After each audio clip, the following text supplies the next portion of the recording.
रहीम अस्सलाम वालेकुम। उम्मीद है आप ठीक होंगे, खैरियत से होंगे। तैयब लोच आपकी खिदमत में फिर से हाजिर है जी। आज जो हम डिस्कस करेंगे वो मशहूर जमाना केस है राफिया।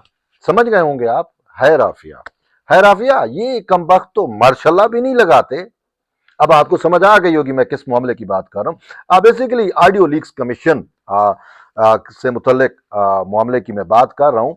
आज कॉन्स्टिट्यूशनल बेंच के अंदर ऑडियो लीक्स से मुतल्लिक मामले की समाअत हुई और उसमें जो है वफाकी हुकूमत से जवाब तलब किया गया है कि अब वफाकी हुकूमत बताए कि इस मामले पर जो है वो क्या करना चाहती है, क्योंकि बहुत सारा तनाजुर अब टोटल पस मंजर तनाजुर मौजूदा हालात टोटल यकसर बल्कि तब्दील हो चुके हैं। तो इसी वजह से अटारनी जनरल आज इस केस में पेश हुए। तो बेंच के सरबराह जस्टिस अमीनुद्दीन खान ने जो है उनको कहा कि क्या इश्यू अब भी बरकरार है। चेयरमैन तो रिटायर हो चुके हैं। चेयरमैन आपको पता है कि काजी फैजीसा जो है वो इस जुडिशल ये जो कमीशन था, जुडिशल कमीशन ऑडियो लीक्स का, उसके जो है वो चेयरमैन थे, सरबराह थे। और दूसरा उन्होंने कहा कि अमीनुद्दीन खान साहब जो हैं, अमीनुद्दीन खान ने कहा, और दूसरा ये कि उस जो कमीशन था उसके एक मेंबर वो अब सुप्रीम कोर्ट का हिस्सा बन चुके हैं। वो बात कर रहे थे यहाँ पे जस्टिस नईम अफगान की। जब ये कमीशन तश्कील पाया था तो उसकी सरबराही जस्टिस काजी फैज ईसा कर रहे थे। उस टाइम वो चीफ जस्टिस नहीं बने थे, उमर था बंदयाल चीफ जस्टिस थे। ठीक। तो उन्होंने जो अपने साथ मेम्बरान रखे थे, एक इस्लामाबाद हाई कोर्ट के चीफ जस्टिस थे और दूसरे चीफ जस्टिस थे बलूचिस्तान हाई कोर्ट के। तो काजी साहब खुद रिटायर हो गए और बलूचिस्तान हाई कोर्ट के justice Naeem Afghan supreme court में आ गए। तो इस पे जस्टिस जो है वो अमीनुद्दीन खान जो बेंच की सरबराही कर रहे थे, वो ये कह रहे थे कि चेयरमैन रिटायर हो चुके हैं और एक मेंबर जो है वो तो अब सुप्रीम कोर्ट का हिस्सा बन चुके हैं। तो अब इस मामले पे आपने क्या करना है। तो अटॉर्नी जनरल ने कहा, मोहलत की इस्तदा करते हुए कहा कि हुकूमत से हिदायत जो है वो लेनी है, कानूनी नुक्ता यहाँ पे मौजूद है। इस पर जस्टिस मोहम्मद अली मजहर ने कहा कि काबीना का जो फैसला है कमीशन की तश्कील का वो तो मौजूद है, वो तो गैर मुअस्सर नहीं हुआ। तो जिस पे जस्टिस अमीनुद्दीन खान ने कहा कि अगर नया कमीशन बनता है तो फिर तो ये मुकदमा गैर मुअस्सर हो जाएगा। और इस सवाल से जस्टिस जमाल खान मंदोखेल ने बड़े अहम रिमार्क्स दिए हैं। जस्टिस जमाल खान मंदोखेल ने अहम रिमार्क्स देते हुए बड़ी एक जूम मैनी भी बात की और उनका यह कहना था कि क्या हुकूमत कमीशन की तश्कील के लिए जो है वो जजेस की नामजदगियां चीफ जस्टिस ऑफ पाकिस्तान से मांगेगी, क्या उनसे मुशावरत करेगी। तो इस पर अटॉर्नी जनरल ने जो है बरजुस्ता जवाब दिया कि इलेक्शन वो जो सॉरी जो कमीशन एक्ट है, जिसके तहत इंक्वायरी कमीशन एक्ट जिसके तहत कमीशन तश्कील दिए जाते हैं, वहां पे ऐसी कोई लीगल बार नहीं है कि अगर जुडिशरी से भी जजेस अपॉइंट करने हैं कमीशन के लिए तो मुतलका चीफ जस्टिस से जो है वो मुआवनत ली जाए। अटॉर्नी जनरल की यह बात किसी हद तक यूं भी दुरुस्त है। अगर आपको याद हो कि उस वक्त जब ये कमीशन तश्कील दिया था उस वक्त तो उमर अता बंदयाल चीफ जस्टिस थे, तो फिर काजी साहब सीनियर मोस्ट जज थे, तो वो कमीशन के क्यों फिर बने। उस टाइम तो अगर बंदयाल से मुशावरत होती तो वो मुनीब और अतर मिनल्ला या किसी और इमरान प्रोजेक्ट के जज को जो है वो जो है सरबराही दे देता। यही अटॉर्नी जनरल साहब कह रहे हैं कि कानून ये कोई लीगल बार नहीं है कि जी चीफ जस्टिस से मुशावरत जो है वो अज हद जरूरी है या उनसे मुशावरत के बाद ये कोई टर्मिनल नहीं है कि आपने हाई कोर्ट का कोई जज लेने और इलेक्शन ट्रिब्यूनल कायम करने हैं और उसके लिए जो है आप जो है वो मुतलका हाई कोर्ट का चीफ जस्टिस से जो है वो आपने मुशावरत करनी है। ऐसा नहीं है। हुकूमत inquiry action inquiry commission act जो है उसके तहत जो है हुकूमत को ये हुकूमत की सवाबदीद होती है कि वो किसी का नाम भी तजवीज़ कर सकती है, रिटायर्ड का, हाजिर का या वट एवर, किसी सेक्रेटरी को भी किसी को भी वो लगा सकती है कि फलां मैटर है और उसकी प्रोब के लिए ये कमीशन बनाया जा रहा है। उससे कबीना की मंजूरी जो है वो जरूरी होती है, कबीना की मंजूरी के बाद ये चीजें हो जाती हैं। लेकिन ये मामला टोटल इस वजह से भी डिफरेंट है, इसमें कबीना ने भी मंजूरी दे दी थी, कमीशन बन भी गया था, लेकिन कमीशन काम क्यों नहीं कर सका वो भी आपको बताते हैं।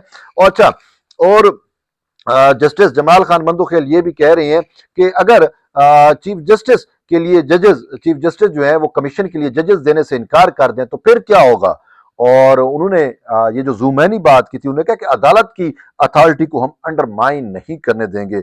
जमाल साहब ये आपकी बात बिल्कुल दुरुस्त है, लेकिन अदालत की अथॉरिटी को अंडरमाइन कर कौन रहा है? बात तो यहाँ पे ये है कि ये जो ऑडियो लीक्स स्कैंडल आया था, यहाँ पे तो पूरी जुडिशरी अंडरमाइन हो गई थी कि अवाम को पता चला कि अच्छा, ये जो यहाँ पे फैसले होते हैं सुप्रीम कोर्ट में के जो चीफ जस्टिस बने हुए हैं उस वक्त के उमर अता बंदियाल, वो उसकी तो डोरियां उसकी सासू माँ के हाथ में है, मदर इन लॉ के हाथ में। अगरचे होती हैं, फैमिली में होता है, लेकिन कभी हमने ये भी नहीं देखा कि जो है वो इतना तले लगे हुए हैं कि बीवी तो कुछ अपनी मदर इन लॉ की भी बात मान रहे हैं, और इस हद तक मान रहे हैं कि सुप्रीम कोर्ट जैसे एक जो इंसाफ की वो है, इंसाफ का सबसे बड़ा पाकिस्तान का इदारा है, उसको इंसाफ की मकतलगाह में उन्होंने तब्दील कर दिया, या इमरान खान या पीटीआई फैसिलिटेशन सेंटर में उन्होंने जो है उसको कन्वर्ट कर दिया अपनी मदर इन लॉ के कहने के ऊपर। ये बहुत कम देखा, पहली दफा हमने देखा, और ये चीज आई भी पाकिस्तान में पहली दफा मंजर आम पे आई है कि किस तरीके से एक चीफ जस्टिस ऑफ पाकिस्तान को उसके घर वाले इन्फ्लुएंस कर रहे हैं एक पॉलिटिकल पार्टी की फैसिलिटेशन के लिए।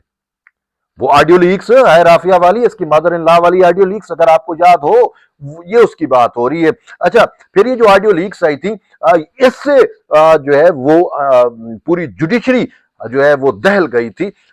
वजह क्या थी? देखे, हम ये समझते हैं क्योंकि जो कोई जज जो होता है वो जब हलफ लेता है, वो आइन और कानून की से वफादार रहने का लेता है, और ये कहता है, उसके हलफ में ये लिखा हुआ है कि मैं अपनी जाती पसंद नापसंद को जो है वो इंसाफ की राह में रुकावट या आड़े नहीं आने दूंगा।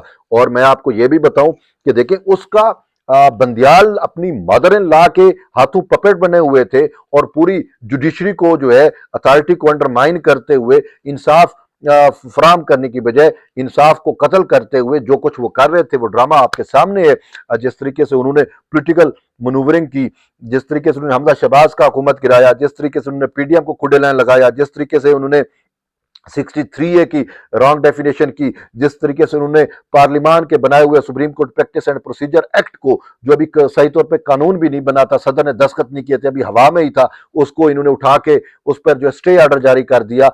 तो ये अच्छा, फिर ये जो मुतलका ऑडियो लीक्स हैं, उसमें यही चीज तो है कि किस तरीके से सुप्रीम कोर्ट जो है वो तरीके इंसाफ की अमाजगाह बनी हुई है। और यही मैं हर एक वीलाग में यही कहता हूं कि ये जुडिशरी जो है ये आखिरी जो है महाज था, या है, अभी भी है। देखें, बात यह है कि किसी हद तक 26वीं तरमीम के बाद मामलात किसी हद तक दुरुस्त तो हुए हैं, लेकिन अभी भी इमरान प्रोजेक्ट जज तो बैठे हुए हैं, अभी तक मुनीब और मंसूर तो बैठे हुए हैं, अभी तक तो वो मामलात में रखने भी डाल रहे हैं। लाहौर हाई कोर्ट में भी यही मामलात है, किसी भी हाथ में चले जाए तो ये वो चीजें हैं। तो बहरहाल यहाँ पे जो है मामला ये हुआ था कि उस वक्त के सदर supreme court bar Abid Zubairi की भी आई थी, परवेज इलाही के साथ क्या गठजोड़ था, परवेज इलाही किस तरीके से जो है वो जजेस पे इन्फ्लुएंस हो रहा था, किस तरीके से मज़ाहिर नकवी के जरिए मामला चल रहे थे, किस तरीके से जो है वो बंदियाल कंप्रोमाइज हुआ था, किस तरीके से इमरान खान के लिए पूरी की पूरी सुप्रीम कोर्ट जो है वो उसकी एक विंग बन चुकी थी तहरीक इंसाफ की, ट्रकों वाली सुप्रीम कोर्ट मशहूर हो गई, मज़ाहिर नकवी ट्रकों वाली सरकार। तो ये सारा कुछ आपके सामने है। फवाद चौधरी की जो आई थी, ऑडियो आई थी, तो मज़ाहिर नकवी का नाम बार बार नाना, अच्छा, ये जस्टिस मुनीब अख्तर का जो है वो इमोजी भेजना और उनको साइलेंट रहने का, ये सारी चीजें ये प्रोब होनी थी। लेकिन हुआ क्या कि जब हुकूमत ने कमीशन बनाया, अब हुकूमत को हर महाज पे जब भी सुप्रीम कोर्ट में हुकूमत को सबकी का सामना करना पड़े, वो रिलीफ हुकूमत लेने आती थी, रिलीफ तो कुजा, इंसाफ तो कुजा, उल्टा पीटीआई का की फैसिलिटेशन हो जाती थी, सहूलतकारी हो जाती थी। पीटीआई को जो वकील करने की जरूरत ही नहीं थी, ये जज ही उसकी वकालत किया करते थे। तो फिर ये ऑडियो लीक्स आई, तो हुकूमत ने कहा कि इन ऑडियो लीक्स को प्रोब करना चाहिए, क्या ये दुरुस्त हैं, गलत हैं, फेक हैं, क्या कुछ है। तो इस पे जो है उस टाइम पीडीएम की जब हुकूमत थी, तो वजीर आजम ने कबीना की मंजूरी से कमीशन बनवाया और काजी फैज ईसा सरबराह बने, और जिस तरीके से मैंने बताया इस्लामाबाद हाई कोर्ट के चीफ जस्टिस और बलुचिस्तान हाई कोर्ट के चीफ जस्टिस मेंबर बने। कमीशन ने नोटिस भेजे, ऑडियो लीक्स का रिकॉर्ड तलब किया, और सेक्रेटरी जो है वो मुकर्रर किया कमीशन ने, और फिर एक बैठक हुई कमीशन की। इससे पहले कि कमीशन आगे जाता, तो उमर अता बंदियाल, अब देखें इंसाफ देखें, वो उमर अता बंदियाल जिसकी मदर इन लॉ का ऑडियो है, वो उमर अता बंदियाल खुद बेंच को हेड कर रहा है, हम ख्याल जजेस को बिठा के ऑडियो लीक्स कमीशन को काम से रोक दिया। पहली बात है, उसको तो इंसाफ का तकाजा मैं आप पे छोड़ रहा हूं। इंसाफ का तकाजा क्या था? इंसाफ का तकाजा तो ये था कि भाई उसको तो बैठना नहीं चाहिए कि उसकी मदर इन लॉ का बरह रास्त, वो क्या कहते हैं कि इंटरेस्ट ऑफ कन्फ्लिक्ट था, ठीक है, कन्फ्लिक्ट ऑफ इंटरेस्ट, बहरहाल वो मेरे जहन में जो भी आप कहें, आप नीचे कमेंट्स में लिख दें, मैं दुरुस्त कर लूंगा। तो बहरहाल तो मफादात का टकराव था। एक साइड पे उसकी मदर इन लॉ का मैटर था, तो उसको तो बैठना नहीं चाहिए था, गैर जानिबदार किसी जज को बिठाते, लेकिन वो उसने जानिबदारी की हद करते हुए खुद कमीशन की, वो उसकी बेंच की सरबराही की और ऑडियो लीक्स को काम करने से रोक दिया, स्टे ऑर्डर जारी कर दिया, और फिर तब से लेकर अब तक इस मामले की समाअत नहीं हुई। तो आज कॉन्स्टिट्यूशनल बेंच में ये मैटर लगा और कॉन्स्टिट्यूशनल बेंच का यही कहना था कि अब इस मामले का क्या करना है, हुकूमत बताए। अब हुकूमत का जवाब आना बाकी है। अटॉर्नी जनरल ने वक्त की मोहलत की कि हमें वक्त दिया जाए, मैं हुकूमत से हिदायत ले लूं। अब देखते हैं कि हुकूमत क्या इन चीज़ों को प्रूव करना चाहती है या नहीं करना चाहती, लेकिन मेरी राय क्या है वो मैं आपको बता देता हूं। और आपकी क्योंकि ये बहुत अहम इशू है, इसको हम ऐसे जाने नहीं देंगे और ना ही जाने देना चाहिए, इनको फिक्स होना चाहिए। मुनीब अख्तर ने इमोजी क्यों भेजा और ये सारी चीजें, अब कुछ जज अभी भी मौजूद होंगे, बहुत सारी चीजें, कुछ तो रिटायर हो गए, बंदियाल रिटायर हो गया, जरूर हो गया, लेकिन चीजें तो कौम को तो पता चलना चाहिए कि ये कैसे मैनेज होती रही, कैसे पूरी सुप्रीम कोर्ट जो है वो एक सासू माँ के हाथों यरगमाल रही। तो बहरहाल अब देखते हैं हुकूमत क्या करती है। मेरी राय ये है कि हुकूमत को चाहिए इस पर सुप्रीम कोर्ट में ये मौक़िफ़ इख्तियार करे कि ठीक है, देखिए पॉइंट तो बन रहा है, पॉइंट ये बन रहा है कि काजी साहब अगरचे रिटायर हो गए हैं, लेकिन काजी साहब को कहें कि आप दोबारा एक कमीशन में बैठे। देखें, इंक्वायरी एक्ट हो या कमीशन के तहत हाजिर सर्विस भी लग सकता है, रिटायर्ड भी लग सकता है, किसी को भी लगाया जा सकता है ना। तो काजी साहब अगरचे रिटायर्ड हो गए हैं, लेकिन वो उसकी सरबराही तो कर सकते हैं। नहीं है तो आप किसी और को सरबराही दे दें और कोई और मेंबर बना लें, जरूरी तो नहीं है वही हो, अगर वही हो तो बिस्मिल्लाह, अगर नहीं है तो भी, लेकिन एक दफा ये चीजें प्रोब होनी चाहिए, हकायक सामने आने चाहिए, कौम को पता होना चाहिए। ये तो मेरी राय है। हुकूमत से भी मैं यही जो है गुजारिश करूंगा कि आपको इस मामले पे सोचना चाहिए। ये कौम को पता चलना चाहिए कि किस तरीके से अहले खाना जो है वो असरअंदाज। देखें, इसी चीज का बेहतरीन तौर पे जवाब दिया काजी फैज ईसा ने। काजी फैज ईसा ने जब हलफ लिया बतौर चीफ जस्टिस ऑफ पाकिस्तान, उन्होंने अपनी अहलिया को साथ खड़ा किया कि जो हलफ मुझे रिस्पॉन्सिबल बना रहा है वो मेरी अहलिया को भी रिस्पॉन्सिबल बनाए कि वो इंटरफेरेंस ना करे, वो ये चीजों ना करे, वो भी आइन और कानून की से वफादार रहे।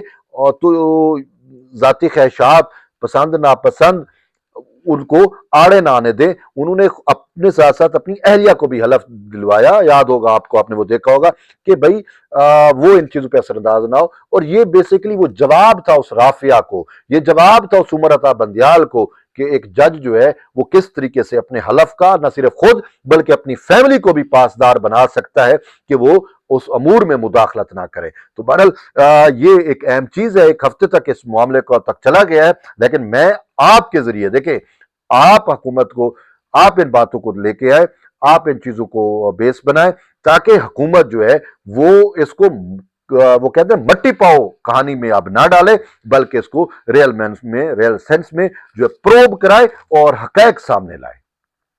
तो ये उस वक्त होगा जब आप मेरी हमनवाई करेंगे। बहरहाल ये एक अहम डेवलपमेंट थी, मैंने कहा आप तक शेयर करूं। तो जुड़े रहिए तैयब बलोच के साथ। मिलते हैं एक नई वीडियो, तब तक ले इजाजत दें। अल्लाह हाफिज।